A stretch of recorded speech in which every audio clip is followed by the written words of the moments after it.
Great Old Broadsboro Wilderness are passionate advocates for wild public lands.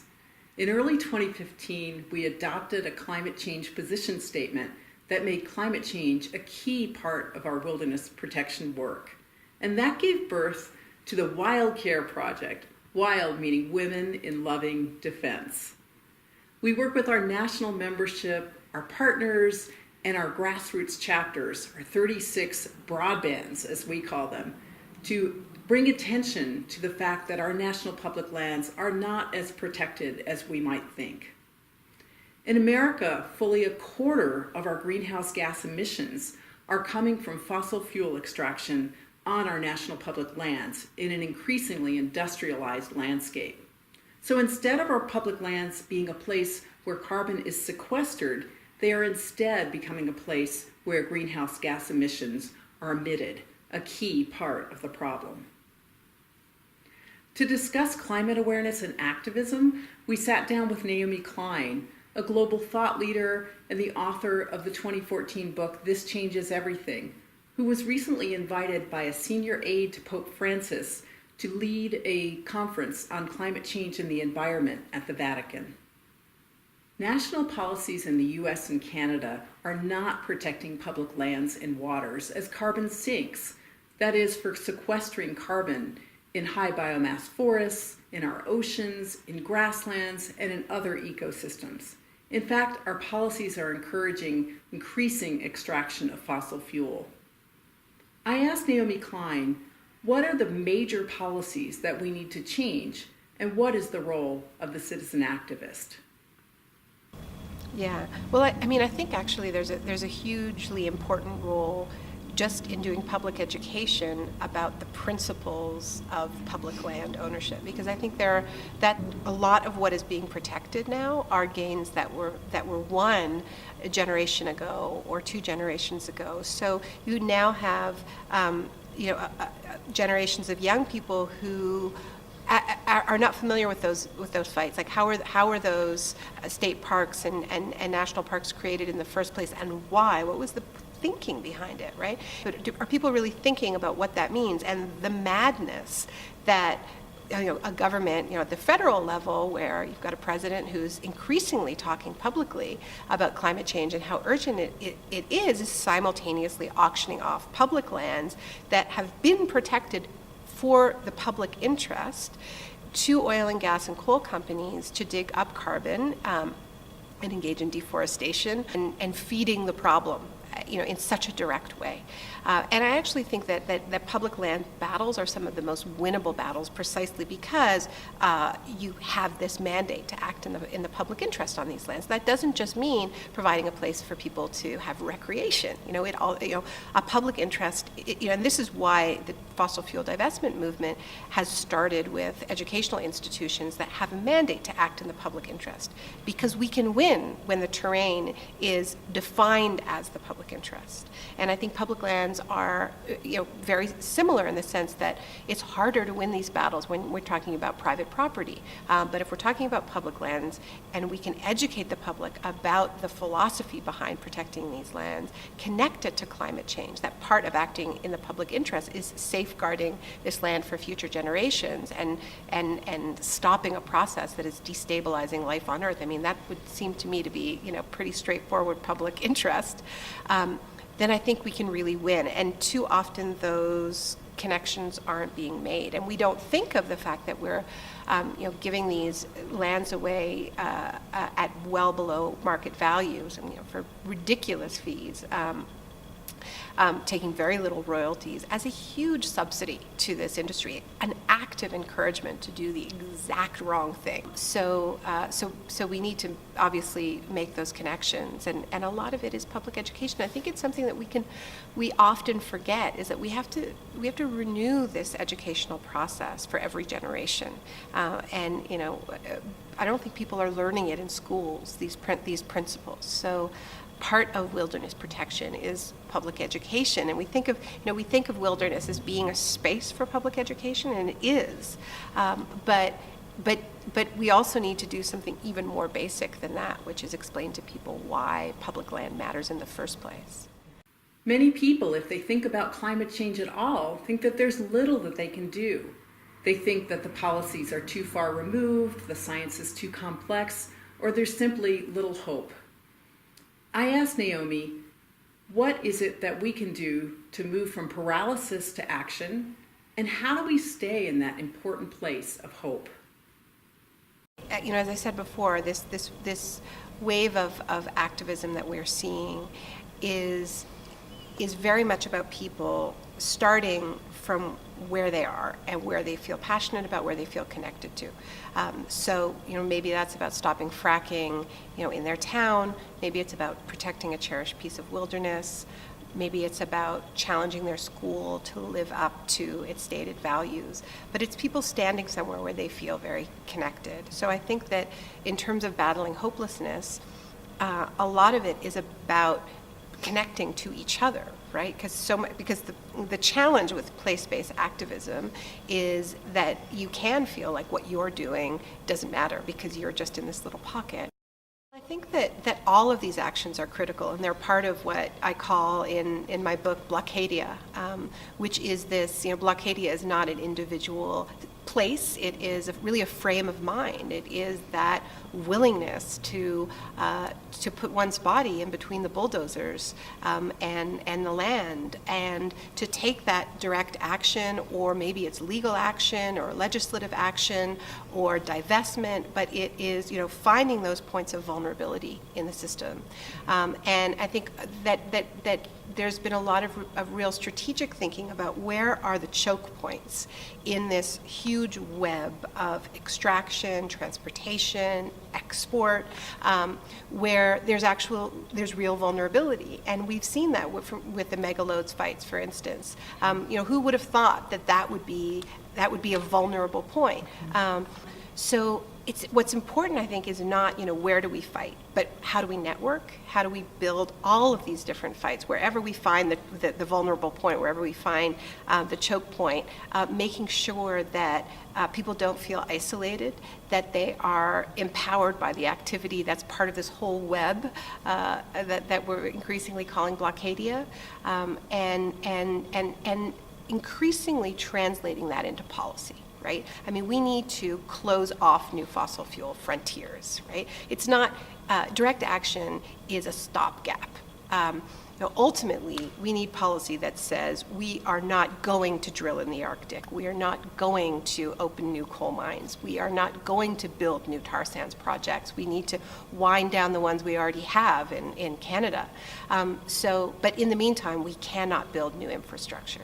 And so I think that as a basic principle, the fact that we cannot lock in new fossil fuel infrastructure that is built to last for 30, 40 years, that's our line in the sand.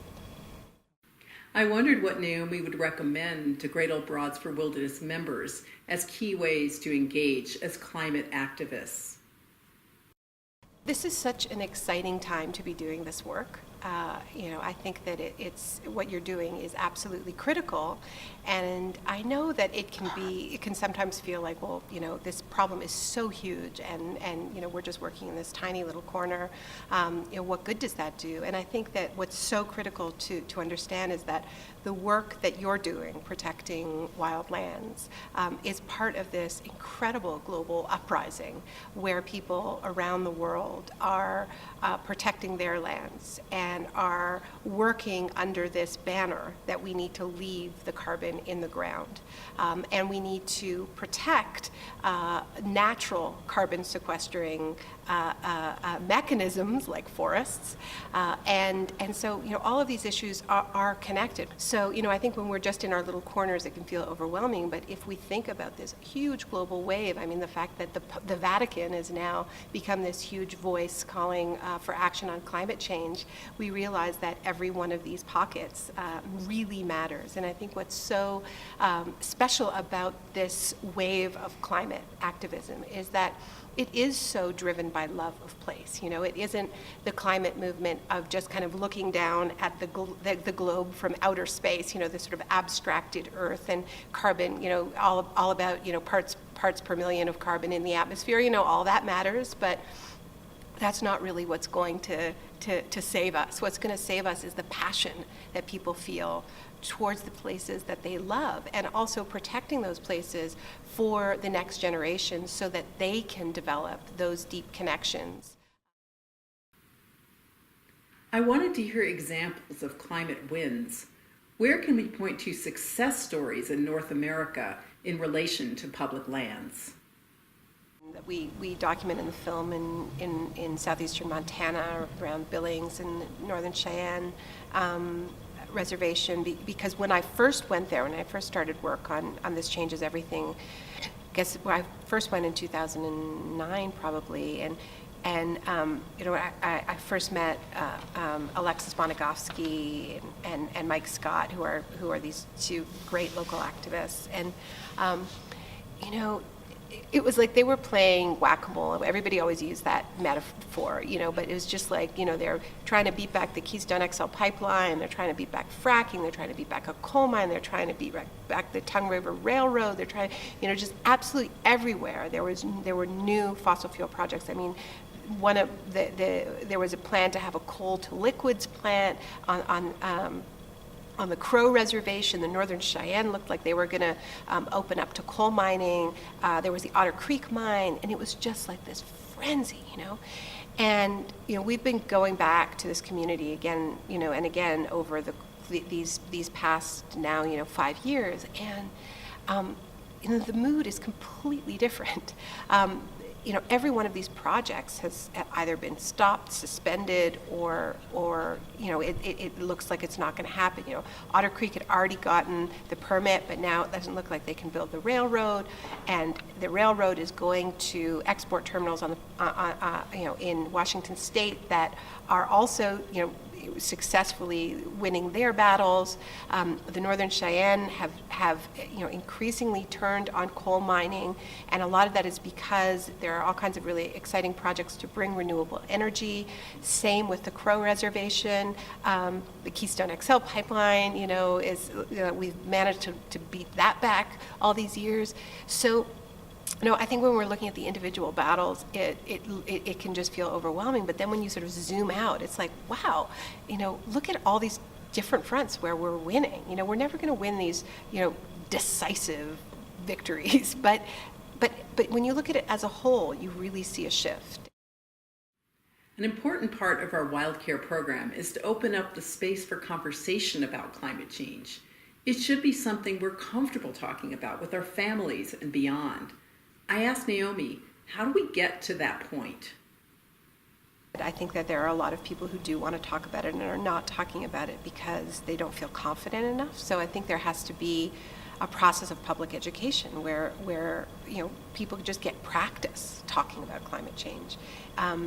And also, I think that we need to do a better job of holding our media accountable for the failure to just draw basic connections. I mean, the extent to which the California drought is covered without climate change being mentioned is a scandal. And people should feel confident enough to write letters to the editor going, we read your story. Why didn't you mention climate change? Why didn't you mention that, X number of scientists have said that this is linked? And that also sort of practices that muscle. Like, yeah, you can write that letter. You can say something about climate change. Because it's a muscle that needs to be exercised, because I know for myself, I come from, I write about economics, I write about human rights. I was afraid to write about climate change because I was afraid of making a mistake.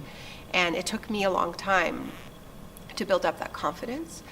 We just have to realize that you may have gotten there, like you may be comfortable now, but you weren't always. There was a process that you went through to become comfortable, and there has to be, I think we need to be designing events that take people through a process where they get comfortable, where they practice, where they, and then they can do it. Then they can do it at the dinner table, then they can do it at their kids' school. I found early on in my research was that often people would say, like their first reaction if you ask them about climate change was like, I'm too focused on other things that are more urgent. I don't have time. It's too far off. All of these excuses about why they didn't care about climate change, and this often gets described as apathy. And what I discovered was if you scratch the surface of those first reactions, it's often masking an extraordinary amount of fear and grief, right? So that first response of, I can't, it's too far off. And if you ask again, if you just push a little bit, you get to, it completely terrifies me. I can't look at it. I'm totally overwhelmed, I think it's critical that we find space to talk about that grief, to talk about that fear, because it actually manifests as apathy, right? And that's a big part of the reason why we feel so hopeless and why, it doesn't get covered in the media, is that people, are getting this idea that they don't care reflected back to them, when in fact that supposed indifference is really an armor, right? And this is why I think, we're all in our various stages of climate change denial. I don't think it's only like the Tea Party that's in denial about climate change. I think all of us are in denial about climate change to get through the day. We live in a society that is powered by fossil fuels.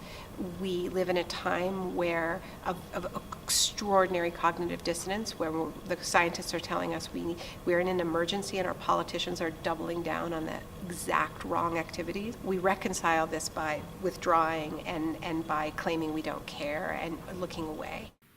Many of our members are in their 50s and older. We have 90-year-old women who remain active and have a lot to say. Our members bring experience, they stay current, they think critically, and they want to act. I asked Naomi, what is the role of elders? I think that there's that one of the most exciting parts of this sort of wave of climate activism is that it is so intergenerational, and I think that makes it a lot more resilient and a lot more interesting.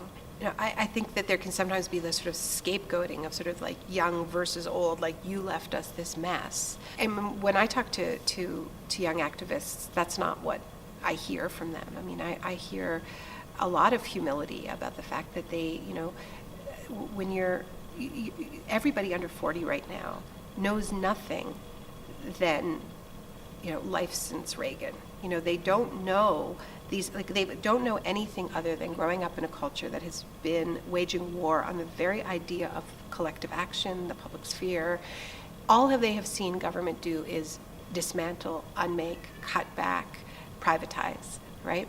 So the knowledge of their elders, of a previous generation, of that it is possible to act together and build things and to draw on that knowledge and history, it's, I can't tell you how important it is, because our biggest problem right now is that it's not that we don't know there's a problem, it's that we can't imagine our way out of it, particularly people who've known nothing other than this war on the collective, war on the public sphere.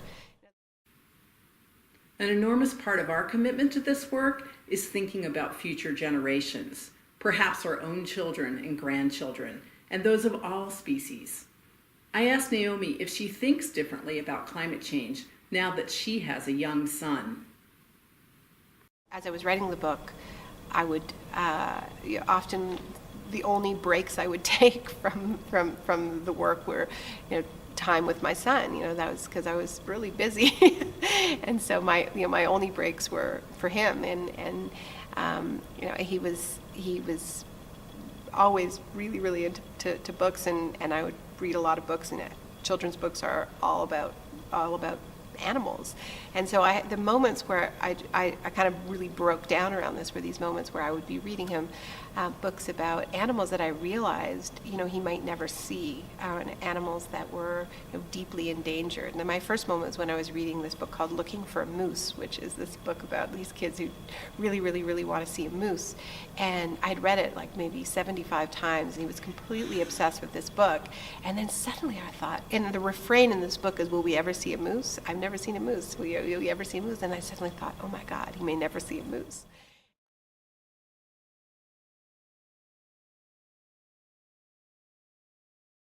I want to express my gratitude to Naomi Klein for taking time from her very full schedule to share her journey into climate advocacy, her thoughts on public lands, and to discuss the work of Great Old Broads for Wilderness and our many partners.